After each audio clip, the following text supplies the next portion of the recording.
Welcome, combat sports fans, to Fight News Now, the UFC 161 edition. The UFC going to Winnipeg, Manitoba for the very first time. I'm John Ramdeen. He is Robin Black. And Robin, you're from the Winnipeg area. Fight fans, maybe not the card that they were expecting, but it's a great card nonetheless. Two legends of the sport collide in the main event as former Pride 2 Division champion Dan Henderson taking on the man who held the UFC's light heavyweight championship of the world in Sugar Rashad Evans. Two consummate professionals looking to get back at the top of their game, and they both want to crack at that title held by John Jones. Hey man, there's been the odd complaint out there about this fight. That's insane. This is a marquee matchup. This is one of the great legends of the sport in Dan Henderson against one of the greats from sort of UFC 2.0 era in Rashad Evans. And these two match up beautifully. This fight means a ton to both of them. Even though Rashad is much younger, this is a real turning point fight in both guys' career. If they're really going to make a run at it, if they're really going to try to be one of the top in the sport, a champion in the sport again, this is a fight they have to win. It isn't just about the main event. A great supporting cast. We have two outstanding heavyweight matchups as Stipe Miocic taking on the hard-hitting Roy Nelson in a fight that I'm sure is going to deliver fireworks. As well, Pat Barry taking on Sean Jordan, and another heavyweight tilt, and who knows which guy is going to deliver KO of the night. As well, a number of Canadians on the card, Alexis Davis and the always entertaining Sam Stout. The fans in Winnipeg, they love their fight game, and I'm sure they're going to be satisfied no matter what transpires at the MTS Center. Hey man, who's going to be the star of this show? Is it going to be Rashad Evans? Is it going to be Dan Henderson? Is it going to be a supporting guy?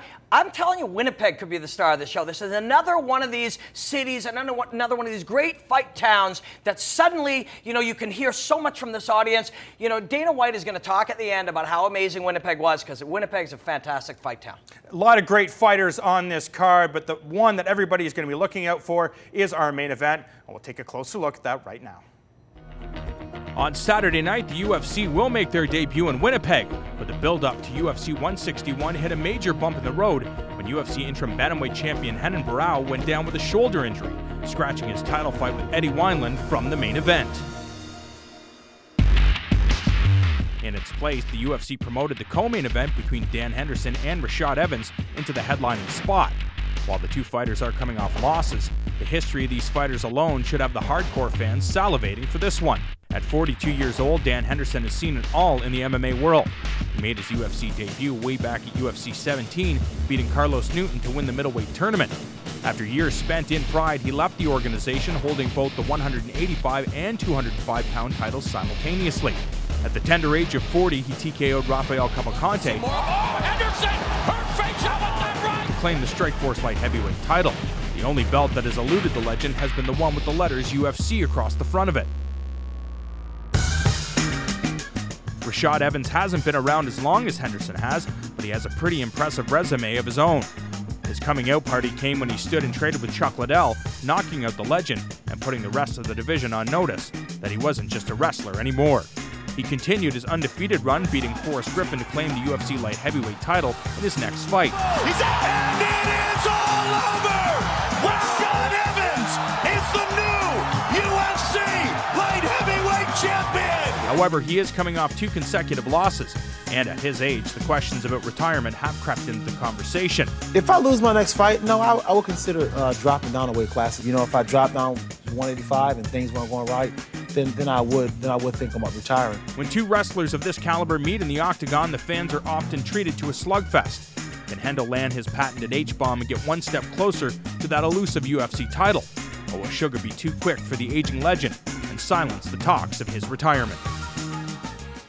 And Robin, I know there's kind of a contrast of styles. Both guys do have wrestling backgrounds, but Rashad Evans, super explosive, very athletic, and very intelligent, where Dan Henderson, just rugged, tough, been around this game for so long, is absolutely fearless, and will try to stalk Rashad Evans from the start of the fight to the end of the fight. Does Rashad Evans try to use his wrestling game and try to put Henderson down, or will he stand toe-to-toe with a guy that has ridiculous knockout power? Man, that's what's going to be interesting, and they match up great in both areas. I mean, when you weigh it and you look at their wrestling skills, Rashad Evans got to that round of 12 in the NCAA Division I. That's legit. And Henderson, this This guy was an Olympic-level wrestler. You know, but as they've evolved through time, Rashad seems to be the more young, obviously young, explosive athlete, and maybe has a little bit stronger offensive wrestling. But on the feet, we can see right here, look at Rashad's beautiful striking, really aggressive in the boxing game, and he mixes it up so nice with the takedowns. He's the younger animal in this one,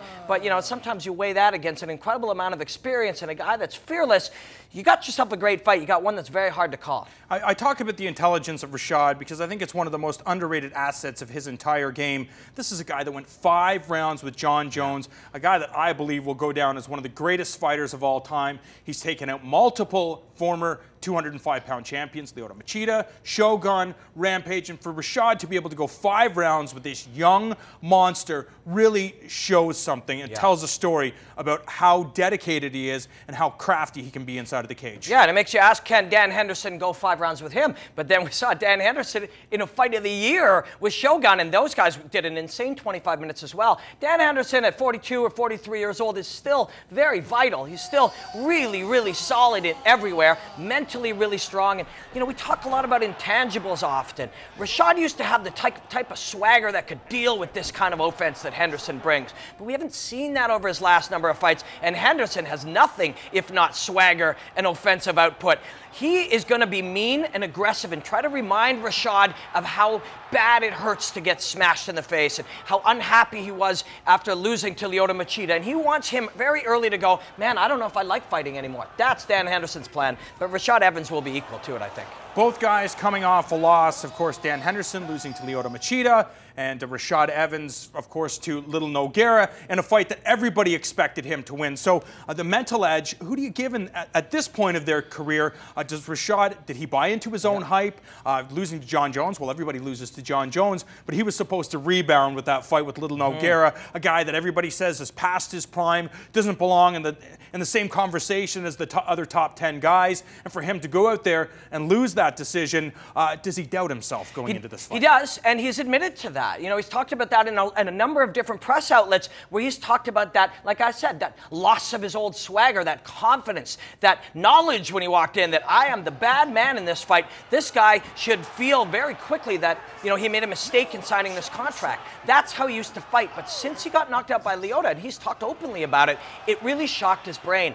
You know, you talk to a lot of fighters out, UFC level fighters, and they say once you start questioning it, once you start talking about legacies, maybe retiring after losses, maybe you'll never be the same again. Rashad is out to prove that that's not true, and he's a different animal. Dan Henderson has never doubted himself, not for one moment, and he never will. So a lot of this comes down to which Rashad we'll see. That old, ornery, quick, explosive Rashad, or that sort of modern, safe Rashad. And if that modern guy's standing in front of him, Dan Henderson's going to look to knock him unconscious. Robin, we're going to hear from TJ Grant, who will be challenging for the UFC Lightweight Championship later this year. He gives us his take on who he thinks will emerge victorious.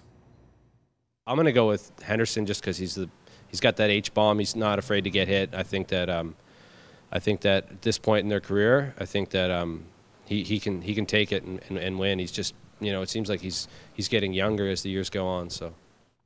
Now, I think TJ Grant might be a little bit biased there. Obviously, we all love Dan Henderson because of all of his accomplishments and the fact that he's allowed mixed martial arts to grow because of all of his performances inside the ring or the cage. But, I mean, when you look at things from the outside and you have to put money on things, I think the safest bet is Rashad Evans because he isn't one-dimensional, and Dan Henderson is one-dimensional. We don't see him looking for a lot of double legs or a lot of single legs. We don't see him trying to attack with kimuras or triangle chokes. We see him look for that one big punch, and that is it. And if Rashad can avoid that one weapon, I think that he will be able to dictate the pace, put this fight down to the ground. I mean, Jake Shields put Dan Henderson down, Shogun put Dan Henderson down, and Rashad Evans put Phil Davis down, a guy that many people think is the best wrestler in the 205-pound division. So I think it's a safe bet that Rashad will win this fight. Yeah, well, he'll definitely look to take it down. I got 2 thoughts on it. One is, if I put my TJ Grant glasses on and look at the world through his perspective, he believes a lot in momentum and confidence, and, you know, when it's your time, it's your time. And he would question, I think, where Rashad is at in his career mentally. And on that other note that you mentioned, Rashad taking Dan Henderson down, if he does that quite early, it might actually remind us that yes, Rashad has those skills, but reinforce that belief that maybe he's lost his confidence.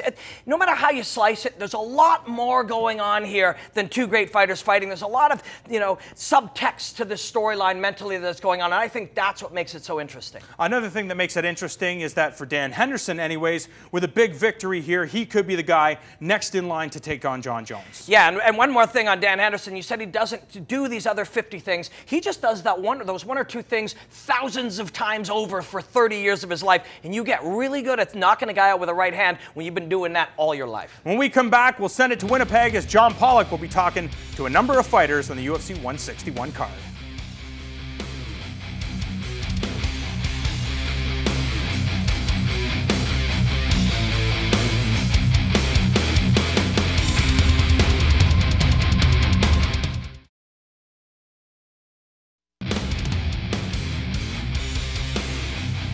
Hey Combat Sports fans, don't forget to tune into Fight Network following the pay-per-view as we are pleased to present the UFC 161 post-fight press conference. We'll hear from a number of fighters as well as Robin and myself. We'll break down what transpired in Winnipeg, Manitoba. But right now, we're going to send it to Winnipeg as we hear from Sean Jordan and Pat Barry.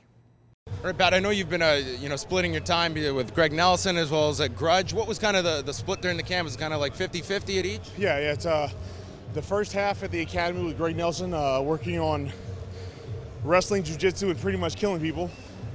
Then the second half we go out to Grudge with Trevor Whitman and Jake Ramos are my coaches out there working on striking. Ever since I've gotten into MMA, I focused so much on my weaknesses and totally neglected my striking.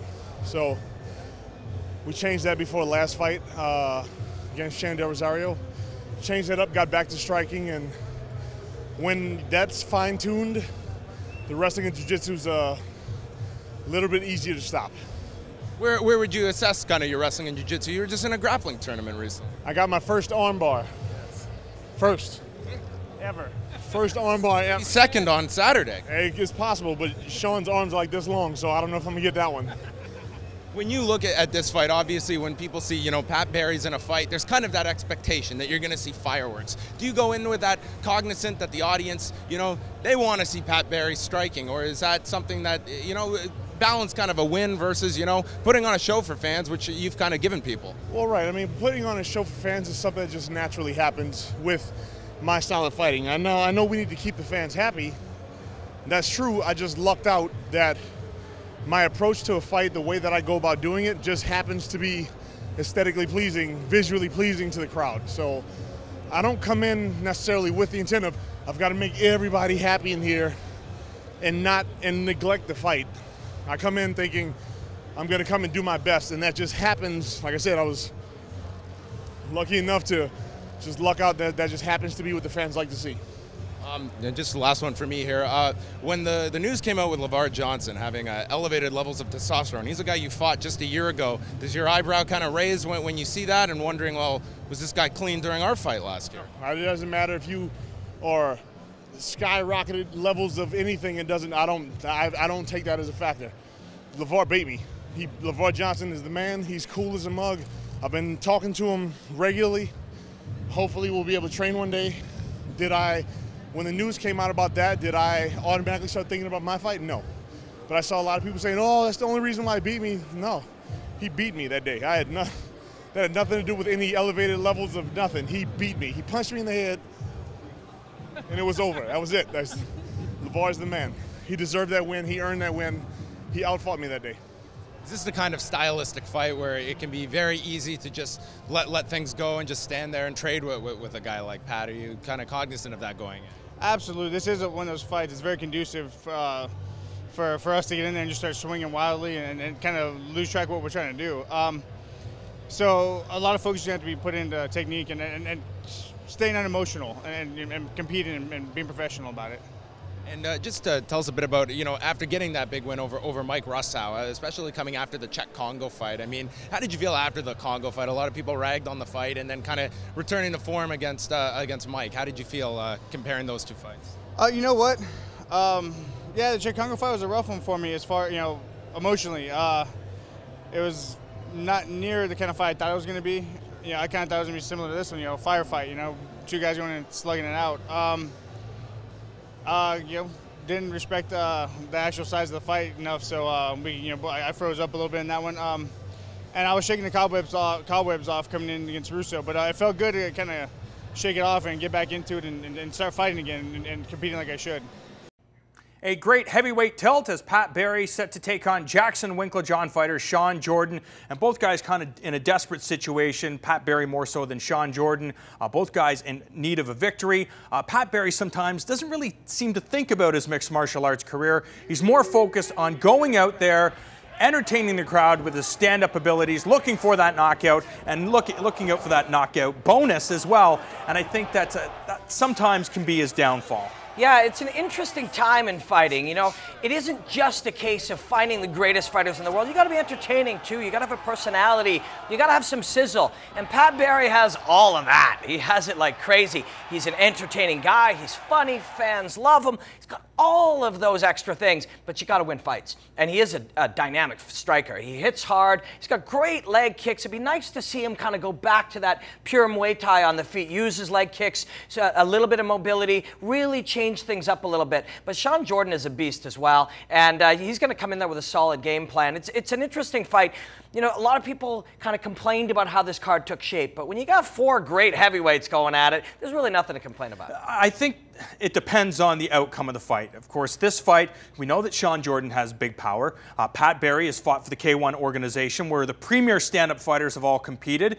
It just comes down to what the game plan is going to be. Is Sean Jordan going to be bold enough to stand and trade with a guy that he knows that can knock him out? Or will he use that background, the wrestling background, and the skills that he's learned at Jackson Winklejohn to try to put this fight down to the ground and try to exploit it there? We look at what's going on the screen, and yes, he's battering Russo, but Russo has a wrestling background, so of course he's not going to try to take this guy down to the ground, and we see it here.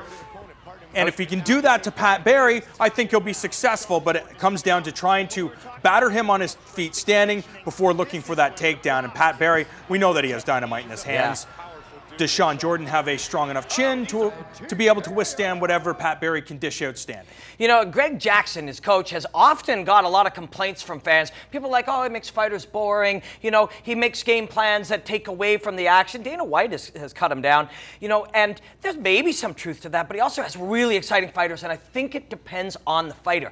You know, who is Sean Jordan? Is he a guy who, more than anything, wants to stand in the middle of blood and guts, people screaming, not fighting with a guy? If he's that man, that's how he's going to fight. But if he's a smart man and he's a guy who's fallen in love with the wrestling in the gym, and he's fallen in love with learning the nuances of jiu-jitsu and positional grappling and all of those things, if that's who he is as a man, that's who he is as a fighter, he's definitely going to want to try those skills out. And there's no better place to try it than a guy who's really committing to fighting. He's coming forward heavy. You get opportunities to put him on the fence or take him down. And if Sean Jordan's that guy right now, we'll definitely see Pat Barry on his Robin, back. sometimes on paper, fights just don't end up being the way we expect them. You know, Sean Jordan's fight with Czech Congo, highly anticipated. People thought that there was going to be absolute fireworks, and there was the opposite of that. Yeah. Pat Barry, conversely, his fight with Czech Congo, one of the greatest maybe in recent history of the Ultimate Fighting Championship. And what I do like about Pat Barry is that he is looking to evolve his skill set. We saw him training at a number of different places, Duke Rufus's academy, the Death Clutch Gym, now training at Minnesota Martial Arts Academy with, in my opinion, one of the best coaches in the game right now in Greg Nelson. So it really proves that Pat Barry looking to evolve his game. This conversation's got me real excited, John. I want to see this fight. They're huge, they're exciting, they both hit really hard. I think that this might be the kind of fight that makes MTS Center in Winnipeg go crazy. Robin, when we come back, we talk about another heavyweight matchup as Roy Nelson takes on the Croatian Stipe Miocic. Don't go anywhere. Roy Big Country Nelson.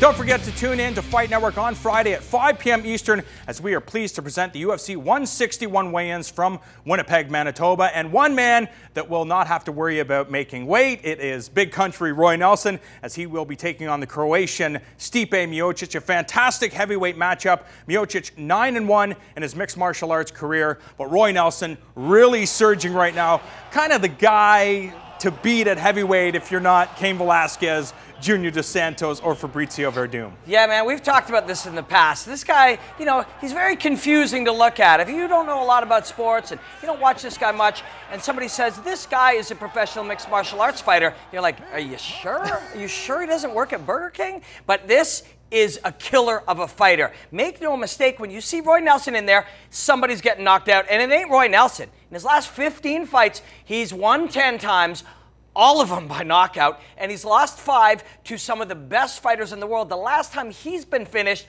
was 5 years ago by Andrei Arlovsky. This guy, you can so easily underestimate him, but don't. Stipe Miocic, we know that he's a Golden Gloves boxer. Will he stand and trade with Roy Nelson, considering Nelson has that big bushy granite beard? Or will he try to take the fight down to the ground, use his wrestling background to put Roy Nelson on the ground? But people forget sometimes this guy is a black belt in Brazilian Jiu-Jitsu under one of the legends of the sport in Renzo Gracie. We've just never seen the ground game of Roy Nelson because he puts guys away with his fists before he even gets to the ground. So will Miocic decide to use those beautiful strikes of his? Sometimes he gets a little overzealous, and Roy Nelson could capitalize. What do you think the best strategy is for the Croatian? Man, if you're Miocic, you've got to stick with what brought you there. And this is a guy with 9 wins, 7 of his are by knockouts. He knocks out guys too. This isn't a really complex one that you and I can sit around and wax philosophical about who's going to use what style of passing on the ground. These two big dudes are going to smash each other in the face. And you know, for an audience like Winnipeg that it's actually quite educated, I think they'll enjoy it. But it's the pay-per-view fans that really like a fight like this. Also like the Pat Barry fight. You know, you got huge dudes in there with big lunch boxes for fists, mashing each other in the head. It's a whole lot of fun to see this kind of heavyweight fight. Miocic has victories over the hard-hitting and granite chin Joey Beltran, as well as former WBC Muay Thai champion Shane Del Rosario. So clearly he's got those credentials. But Roy Nelson, just really an anomaly when it comes to the heavyweight class. Very rarely do we see him in trouble. Nobody's been able to really hurt him. We saw Frank Mir and Fabrizio Verdum use their size and strength on this guy, but he's never really out of a fight. Yeah, Miocic, I believe, is 6'4", 245 pounds. Roy Nelson is barely 6 foot, and he's way heavier. And I think if we take a look at the B-roll here, you can see that padding around his belly is responsible for that. But that's still power. That's still weight. You still use the momentum of firing all that body weight into that giant right hand, which we just see right here. This guy has one of the most fierce right hands in the business, outside of Dan Henderson, who's, of course, also in the main event. Roy Nelson, we will throw that right hand over and over again. He has amazing timing with it, amazing range with it. And if you start to expect it too much, he might pop a right uppercut in there. It's real meat and potato style boxing, but man, is he good at it. It's the type of thing where, like Dan Henderson, everybody knows that he's coming at you with that big H-bomb, that big right hand, similar to Roy Nelson. He hunts you with that. Of course, he mixes it up a little more often than not, but he always lands that big right hand. It doesn't seem like people can avoid doing it. He hit Junior Dos Santos with it, and I think if he can hit Dos Santos with it, he will be able to hit Stipe Miocic. The one question you have to ask is, we know he trains in Las Vegas, recently started training at Syndicate Mixed Martial Arts, and we heard him say that there's just not enough big guys there. Yeah. And it could be difficult for a lot of these heavyweights, considering maybe not the deepest division in mixed martial arts, probably the shallowest division in MMA. So to have good quality training partners that can replicate the type of talent that's in the UFC's heavyweight division could be very difficult. You're right. I mean, on the planet,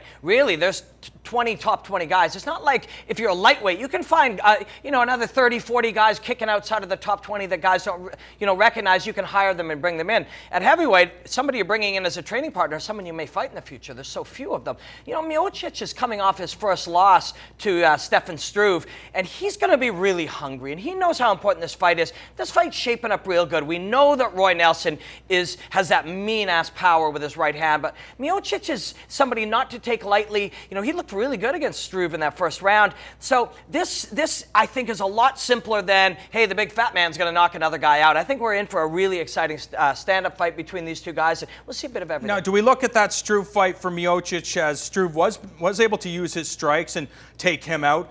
Can you use that as a benchmark for what to look for Roy Nelson? Or just like many fighters say, you know, you learn more from a loss than you do a victory, and, you know, hone your skills, be a little more patient. If his game is the stand-up game, mix it up a little bit. Or does Miocic just go back to what brought him to the dance, so to speak, use his hands, use his wrestling, and look for the knockout?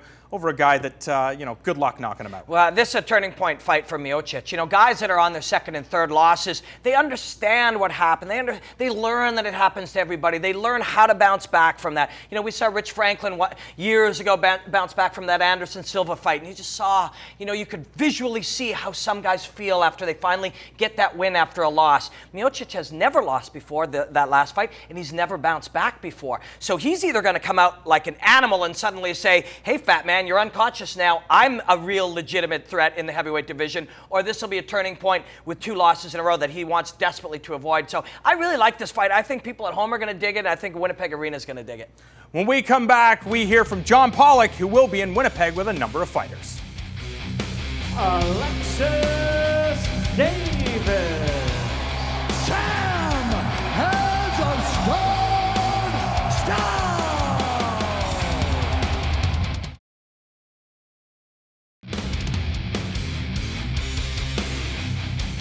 One of Canada's best 135-pound female fighters, Alexis Davis, will be in action on Saturday night as she takes on Rosie Sexton. We send you now to Winnipeg to hear from the Strikeforce veteran. It's a good chance for me to try to utilize my skills, and you know, it put me in great shape. And I know it's something is I got to push the pace. She's aggressive fighter, very energetic, so it's going to be nonstop. Are you nervous about the fight? I'm always a little bit nervous before I fight. It doesn't matter who I fight, and you know, UFC debut. It's gonna be a great fight.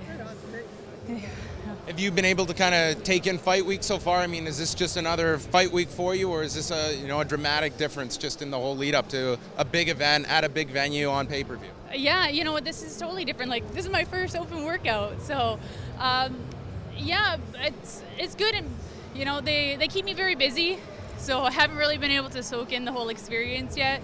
But yeah, it's never been anything like this for me before. It's great. What do you think right now in terms of here you are making your UFC debut? It's kind of interesting because here in this division, you know, the next 2 title fights have essentially been booked right now. Are you just not even concerned about that at this case, or is there kind of that in the back of your head that the title's kind of iced right now? Yeah, you know, it's not right now. You know, in a couple days I got a great opponent next. You know, she's coming out to win, you know, just as much as I am. So I kind of stay focused with that. And you know, they do have, you know, the next couple title fights, you know, but you never know what can happen. Injuries, you know, Kat's gone already. So it's just a matter of just staying in good shape and keeping focused on what I'm doing at the time. Rosie's fought a lot at 125 pounds. I mean, is she someone that you have watched quite a lot of, you know, prior to this fight, or was she someone not really on your radar? You know, I was a little bit surprised myself. Like, I only heard, I think a couple of days before everybody else did, you know, about the fight. But, because she has fought at 125, but she's fought higher, like when she fought Gina Carano. So I've actually always been a big fan of Rosie's, and she's, you know, an experienced fighter. She's a smart fighter. So, you know, I'm very excited for this. Is this a little bit different than the last time you were in Winnipeg? A little bit, just a tiny bit different. You know, a lot more people have come out for this one. It's huge. It's, you know what, it just feels so great to be even back in Canada fighting. It doesn't matter where I am in Canada, I always kind of feel at home. Is there any extra importance to winning this fight, being the first Canadian fight or female Canadian fight? You know, any fight is important for me to win, but yeah, just the matter that it's my UFC, you know, debut. So, you know, it puts a little extra pressure, but they managed to keep you so busy in here you can't even deal with it.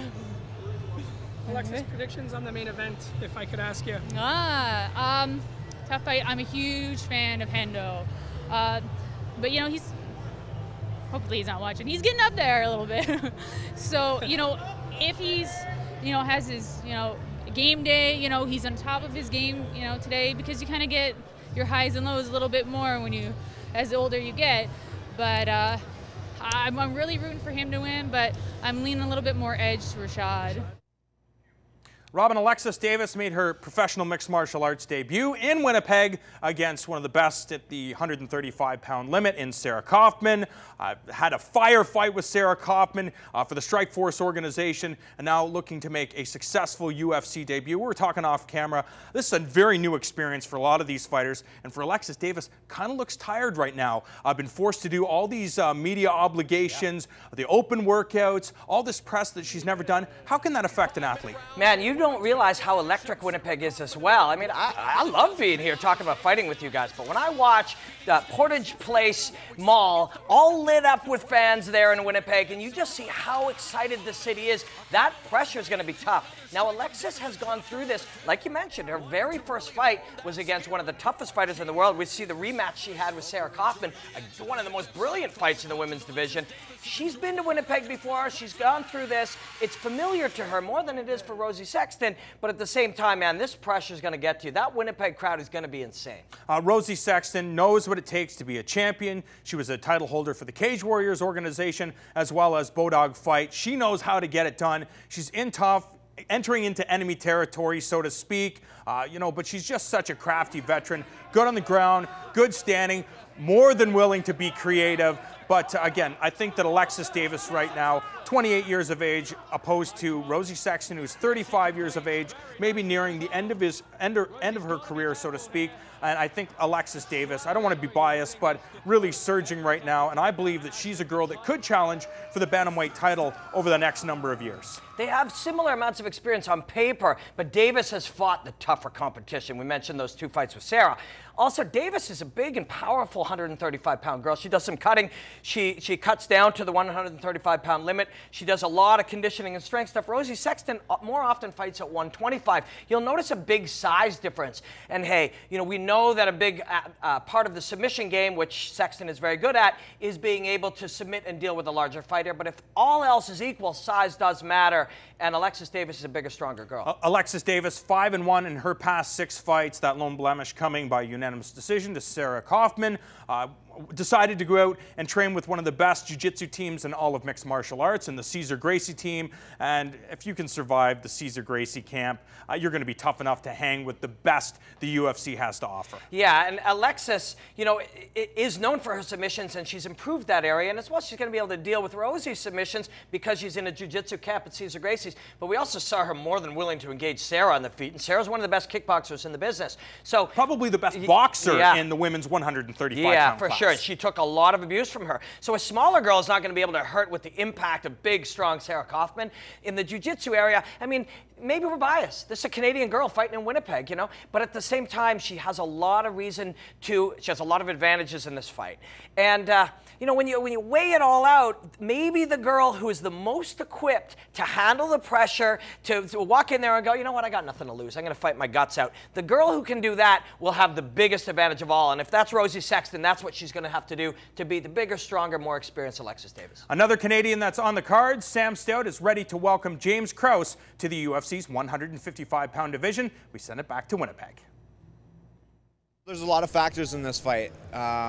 I just got a switch of opponent 2.5 weeks ago. It's a very different opponent, but there's a lot of things that I was doing getting ready for Isaac Valley Flag that are going to translate well to James Krause. So, I couldn't be in better shape than I am right now. I'm healthy, and the game plan, when you're fighting a guy with a lot of reach. Originally, I was going to fight Isaac Valley Flag, who's really presses forward, so I was working on a lot of head movement and angles. Now I'm fighting a guy with a lot of reach, so I'm using a lot of head movement and angles. So there's some things that I can take and from the last game plan and carry them over to this one. So I feel really confident about it, and the fact that I'm fighting at home, he's going to be he's on my turf, and it's his first fight in the UFC. I think that's going to be, some extra stress. It's going to give me another advantage. So, I think it's going to be a great night for me. He took the fight on short notice. He's a relatively unknown guy, and he's got a lot to gain and not much to lose. So, if you look at it, it all depends on how you look at it. So, really, I'm just going out there. I've trained as hard as I can. I haven't taken him for granted, and I won't take him for granted, and I'm going to go out there and he's fought some very good guys. Most of the big name opponents he's fought, he hasn't come out with the win, but he's tough and he poses some interesting threats. Anytime you fight a guy who's 6'2" at 155 pounds, I think that's his biggest threat. His reach, he's really good with his guillotines and Darce chokes. He's got long limbs. They're always dangerous with triangles and arm bars and stuff. So, I'm going to be ready for it. Robin, we know how skilled Sam Stout is in the striking department. We know that he has added some wrinkles to his game with the wrestling, but I think one of the biggest factors is his fight IQ, and we heard him talking about Kraus in this fight, not taking this guy lightly, knows what he's bringing to the table, mentioned that, you know, he has some good experience and that he has nothing to lose in this fight and everything to gain. But Sam Stout, one of the most experienced guys in the UFC's lightweight division, has faced some of the best guys out there, some absolute gamers, including guys like Jeremy Stevens and Joe Lozon, and it's that experience that I think that will help Sam Stout emerge victorious in this fight. I mean, Kraus has to be concerned about the octagon shock, something that is absolutely real. Yeah, it's real, and you see it a ton, like in Brazil. We see in Brazil, Brazilian fighters have won over 80% of fights against non-Brazilians. That hasn't been true of Canadian fighters against non-Canadians, but Winnipeg is going to be very, very different. They're going to go crazy for Sam Stout. And you're Kraus, and you're coming into Winnipeg, and you've got a lit-up audience. That is a huge advantage. Like I said, like we see in Brazil, that's going to matter. Kraus is going to have to fight the fight of his life. He's fought much lower-level guys, very experienced, only 4 or 5 fights less than Sam, but against much lower level guys than the guys you mentioned, like with Sam. So it is a really interesting fight. You said Sam isn't taking him lightly. Sam never takes anybody lightly, but it's the fight that he doesn't take lightly. The guy is all the same to him. We heard him go, the guy, yeah, I was fighting Isaac Valley Flag, and then now I'm Kraus, you know? They're all the same guy to him. It's about what Sam's fights are about what Sam is going to do, not about what you're going to do to him. I'm excited to see him. I'm also excited to see this long, lanky kid really bring his best fight. Kraus does have some, you know, he's lost to a number of good guys, faced Donald Cerrone and Ricardo Lamas in the WEC, so he knows what a big show is all about. Spent the last number of his fights fighting for the RFA organization. Yeah, good organization. Exactly, the same organization that has Sergio Pettis taking on Jeff Curran, Brandon Thatch, who's going to be making his UFC debut very, very shortly. It's Gilbert Ivel, so many good guys fighting for RFA. So I think that's good experience for this Kraus guy, as well as 12 submissions, 5 KOs. He can get it done anyway. I think the pressure is off. He knows he's going into enemy territory. He just like you said, Sam has to fight his fight. Kraus is going to come out and try to do what he does best, try to put this fight down, try to use his submission skills and tap out Sam Stout. As we've seen in the past, that's where he's maybe not the strongest. Well, but for quite a while, Sam's been very hard to take down, and you know he's trained everything. So when we compare the skills, you go, well, this guy's best approach is to try to get this to the ground. Sam fights Sam's fight. There's a certain skill match up there, and you know the guy's 6'2", like you said, head movement and angles to get in. But when you look at the mentality matchup, it's very interesting. And let's imagine that you and I are his coach and training partners. We go, okay, James, here's the scenario. This is a great guy for you. It's a name, but not one of the top 10 guys. He's only knocked out 1 guy in the last long time. So yes, he's dangerous on the feet, but he's not going to knock you out. Don't be afraid. Get in there. Use your reach. Take this guy down to the ground. Shock everybody, and really make your statement. When you step into the UFC, boom, step in with a win over Sam Stout. Man, this is your night. If you start building him up like that, you start getting him ready, he starts ignoring the Winnipeg crowd, and he's like, this is just some guy in front of me. If he fights that fight, all of a sudden, you know, he can have a big upset here. And if nothing else, you have a great dance partner, and hopefully you walk away with a fight of the night bonus, because you can't ask for a better dance partner than Sam Stout. He absolutely brings it every time, and you just have to be willing to do the same type of things. Yeah, and if you can't take him down, and that's been the case often, you're going to stand in there and trade with him. And his fights look very good to the people who make decisions on Fight of the Night. Put your chin down, try to, you know, not to get knocked out, don't let the crowd get to you, exchange punches, and 15 minutes later, maybe you got 50 grand in your pocket. Everybody's happy. When we come back, we show you a side of UFC welterweight Sean Pearson you may have never seen before.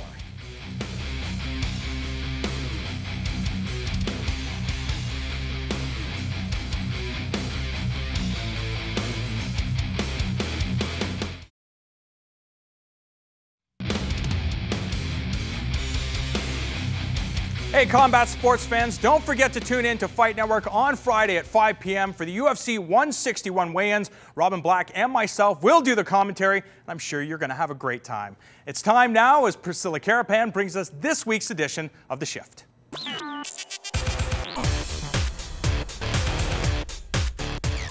What's up, Fight fans? Priscilla Carapan with you, and this weekend, welterweight Sean Pearson goes to war with Kenny Robertson on the UFC 161 undercard. But in between workouts, we took Pearson over to the Silver Snail in Toronto and let him geek out about his childhood heroes. Hey guys, Sean Pearson here. We're downtown at the Silver Snail, huge comic book store. The shift hooked me up with $100. I spend it any way I like, so let's go in there and check it out.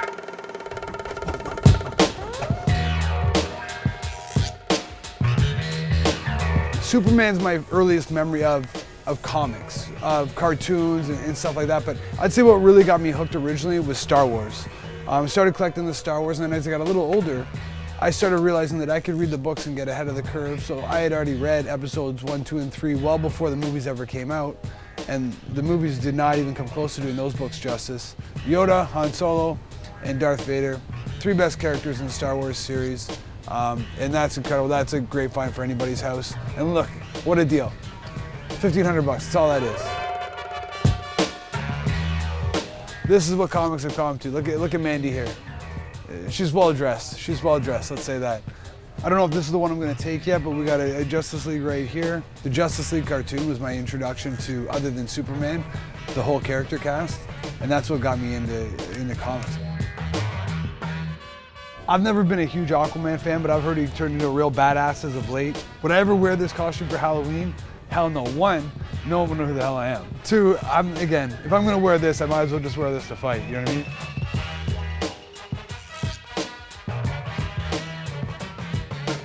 What started me back into comics was probably the first X-Men movie. We got Wolverine. I named my son Logan, so obviously I'm a Wolverine fan. All of a sudden I'm like, you know, these are cool. Like, why did I stop doing this in the first place? It's one of those things when you grow up, you're like, okay, I gotta move on, you know, not reading comics anymore. And then I realized that I'm not reading anything anymore. So I'm like, I'd rather be reading comics or graphic novels than reading nothing. Next one that catches my eye right off the top would be the new Avengers, Enemy Within. I heard a lot of good things about this. This just got released. My favorite Avenger is the Hulk. Iron Man's pretty cool sometimes, although the movie sort of killed it for me. Is that a thing? Is that George? GSP? Isn't he Winter Soldier? No, he's... Who's he? The Leaper, but that's the one they're doing, right? That's the name? Okay, so I thought. Are you jealous? Oh yeah. The thing with Marvel that I really find they do amazing is their backstories are incredible. Like, there's stories that branch off stories that branch off stories that branch off stories. X-Men vs. Avengers, Its Consequences, this came right after my last one, X-Men vs. Avengers. So I just finished reading that graphic novel. So now we're gonna see what happens with Cyclops at the end. I have no idea yet. The character cast is so strong there and the backstory is so developed that I think that's where they beat DC a little bit. DC's only got, to me, a set core, a smaller core of really good superheroes, but where they do win out is, I think, with Batman and things like that, is the supervillains or the villains are so much stronger. This is what I hear is probably the best Batman stuff out right now, so I'm really interested in reading up on this. Batman is probably my favorite superhero. Look at this one. I could throw that in the bedroom, the wife would love it, right on the mantle, right? The wife would love that. Sean, let's spend $1,000, $824 on it, she'd love me for it.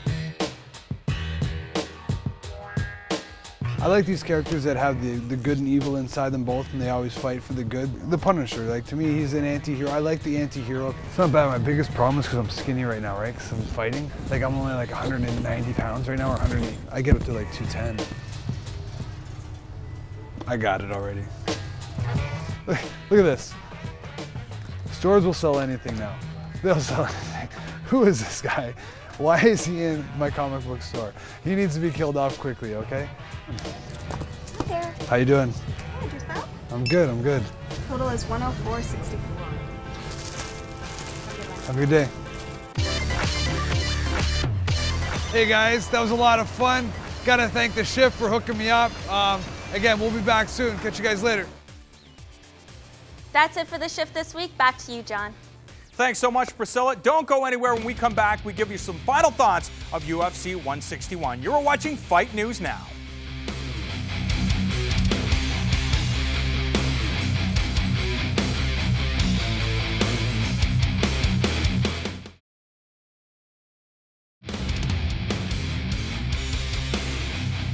Don't forget, combat sports fans, that Fight Network will be your destination after the pay-per-view, as we will bring you the UFC 161 post-fight press conference. We'll hear from a ton of fighters, and then Robin Black and myself will break down all of the action. Don't forget, immediately following the pay-per-view, right here on Fight Network. Right now, John Pollock is standing by with a former UFC welterweight title challenger. We are here with UFC welterweight Jake Shields, competing at 170 pounds this coming Saturday night against Tyron Woodley. And Jake, obviously, middleweight and welterweight, it's been a big battle for you going back and forth between weight classes. Is 170 home now? Yeah, I'm pretty sure this is home. I mean, ideally for me it'd be like a 175, but unfortunately there isn't, so I find myself bounce back and forth. But ultimately, those 185 pounders are huge. They cut so much weight, and I'm not really able to get up to that kind of weight, so I think I'll most likely stay at 170. What has the time off been like for you going back to August with the fight with Ed Herman? Has this allowed you to kind of stabilize and get set for this return to 170? Yeah, ultimately I think in the long run it's been a good thing. I mean, really missed being in there and made me make some changes, I think, for the better. I've changed some things back to the basics, and even though I've taken a long time off, I've still been in the gym the whole time because, Gilbert's had fights, Nick's had fights, Nate, so my whole team's been busy, and it's made me hungry and excited to get back in there with Tyrone. I'm ready for an absolute war. Tell us about Tyron. You guys have had some back and forth here. Is there a little animosity going into this fight? A little bit, I mean, I'm not going to say I hate the guy, but he just seems a little arrogant and cocky, and I think he needs to be put in his place, and I really want to go out there and hurt him and make an example of him. I mean, I do think he's a talented fighter, and I respect him as a fighter, but I want to go out there and hurt him. Is this the first fight in a while where you've kind of had that grudge element? Because you're someone that really doesn't tend to make things too personal in fights. Yeah, generally not. Most of the guys, unfortunately, I like that I'm fighting. It's hard when you like someone to go out there and want to hurt them, but this guy is someone I do want to go out and hurt. And I do want to ask you, because the whole MMA world is talking about war MMA and just what to expect here with Nick Diaz's promotion. What can you tell us about the promotion from what you're hearing? Well, Nick, I mean, he basically just started out from a small perspective. He just wanted to help, his friends and teammates and stuff get fights, and he's just, something he's been interested in. He's always about helping his friends, so he wanted to start a promotion. And at this point, I don't think he really knows where it's going. He's just kind of trying it out, his first one. And I would love to see it get bigger and grow, but I think Nick's kind of at this point he's just kind of trying it out, see how it goes. Will you be out to the show in Stockton? I believe so. Right now my whole focus is on this fight, so it's hard to look past the fight, but I can't imagine it's next week, so unless for some reason I got to fly out of town, yeah, I'll go out there. All right, well, we're looking forward to it. Jake Shields, Tyron Woodley coming up Saturday night, 10 p.m. Eastern at UFC 161. Robin, a great welterweight matchup between Woodley and Jake Shields. As a matter of fact, the entire card is very, very underrated. You have a great main event between two guys that were champions in different organizations. Of course, Rashad for the UFC, Dan Henderson for Pride and Strikeforce. A good number of heavyweights, the ladies ready to throw down.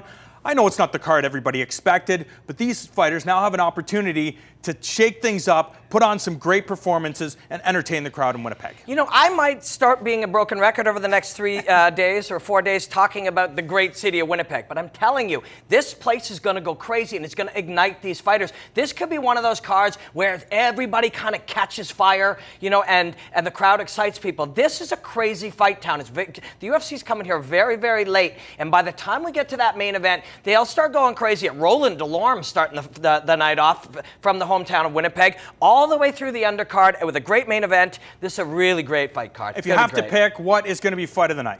I think the main event is going to be a fantastic fight. It's a big turning point for both guys. That's my pick. I wouldn't be surprised if the ladies do what they do best and entertain the crowd like no other fight on the card. On that note, on behalf of Robin Black, our entire crew, I'm John Ramdeen saying thank you so much for watching Fight News Now. Enjoy the fights, and we'll see you here on Saturday night.